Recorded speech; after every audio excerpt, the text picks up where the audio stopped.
quick note for anyone joining us here. The Voynich Manuscript is a real document held at Yale University. Its pages are freely available online. The history, the codebreakers, the linguistic research, all real and documented. Dr. Elena Voss and the investigation you are following are fictional, but every fact about the manuscript itself is verifiable. Links are in the description.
Previously on, a manuscript that defeats every codebreaker who has ever tried.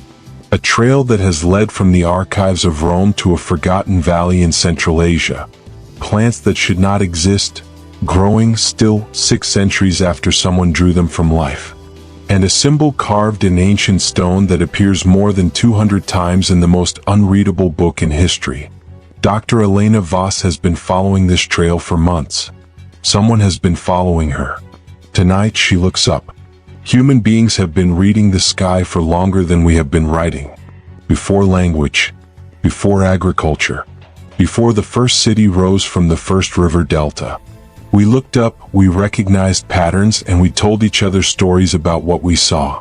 Every culture, every continent, every civilization that has ever existed under this particular sky. The stars are not fixed. They move, not quickly enough for a human life to notice, but measurably over centuries. The sky that a medieval astronomer saw in 1420 was fractionally different from the sky we see tonight. Different enough, if you know what to look for, to read like a clock, or like a map. The astronomical section of the Voynich Manuscript spans 32 pages. The diagrams are circular, concentric rings of symbols, text, and figures arranged around central points. They resemble, at first glance, medieval zodiac wheels. But look more closely. The constellations are differently arranged. The star positions within the rings do not correspond to any standard medieval astronomical system. In 2017, a retired archaeoastronomer named Professor Vasquez published a single paper in a small Spanish astronomical journal. It proposed that the short text sequences in the manuscript's outer rings were not star labels at all. They were instructions, written in a system she could only partially decode, but decode she had enough to extract one complete phrase. The phrase was in Proto-Romance Latin, a transitional form of the language spoken in the Iberian Peninsula in the early medieval period. Translated as closely as the linguistic record allows, the phrase reads, "She who holds the cord of the world." Vasquez published her finding and waited. The response from the academic world was silence. She retired the following year, published nothing further. When Elena wrote to her, with the full weight of everything she had found in the valley and the archive, Vasquez replied the same day. She said, "I have been waiting 3 years for someone to ask the right questions. Come to Salamanca." Professor Vasquez was 71 years old and moved like someone who had decided that speed was overrated. She made coffee without asking if Elena wanted any, set it on the table between them, and opened a folder that had clearly been prepared and waiting. The phrase, "She who holds the cord of the world," did not originate with the Voynich Manuscript. It was a title, a specific designation used within a specific community.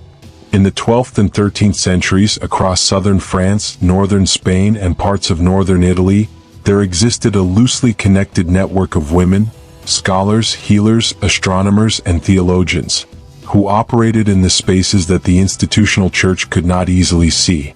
They called themselves the Filum Mundi, the court of the world. They were healers in an era when female medical knowledge was grounds for execution. Astronomers in an era when only ordained clergy were considered capable of reading God's sky. They mapped the stars, cataloged plants, maintained medical records, and passed encoded knowledge from generation to generation, using writing systems that only initiates could read. Most of them were eventually found. Most of them were burned. The astronomical section of the Voynich Manuscript, Vasquez believed, was not a star map in the conventional sense. It was a navigational system for finding the Filum Mundi's remaining records, hidden archives, encoded libraries, using the night sky as a coordinate system. She who holds the court of the world was not a metaphor. It was the title of the network's central keeper, the one person to whom the Voynich Manuscript in its entirety was addressed. Elena sat very still. She said, "And you think the manuscript was written for this woman? As a message?" Vasquez said, "Not was. The manuscript uses a specific tense construction that in Proto-Romance Latin means, when the time is right, when the reader exists who can receive this." The Voynich Manuscript was not written for a woman who lived 600 years ago. It was written for a woman who has not been born yet. There was more. Vasquez had not published all of it. In the innermost ring of the manuscript's largest and most complex astronomical diagram, she had found a second phrase.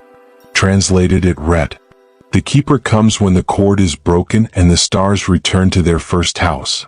Elena said, "What does the first house mean?" Vasquez pointed to the star chart on the wall behind her. She had spent 3 years calculating it. The stars described in the manuscript's astronomical section would align in the configuration shown in the largest diagram on one specific date. Not a date in the past. A date in the future. In the very center of the diagram, in a space that every researcher had noted was conspicuously empty, Vasquez had found something else. Not a phrase.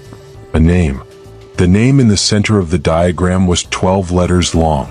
Elena looked at the name for a long time.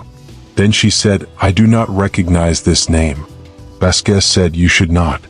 It is not the name of anyone who has yet lived. It is a name constructed from the astronomical coordinates of the alignment date." The Filum Mundi were not sending a message to a person they knew. They were constructing the identity of a person they were calling into existence. Elena said nothing for a very long time. Then she opened her own notebook and wrote the name down. An hour into writing, her phone rang. An unknown number. She answered.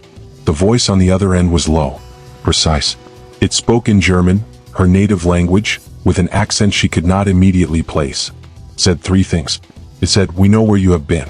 It said, "We know what Vasquez told you." It said, "The name in the center of the diagram is not a prophecy. It is a warning." A quick note for anyone joining us here. The Voynich Manuscript is a real document held at Yale University. Its pages are freely available online. The history, the code breakers, the linguistic research, all real and documented. Dr. Elena Vos and the investigation you are following are fictional, but every fact about the manuscript itself is verifiable. Links are in the description.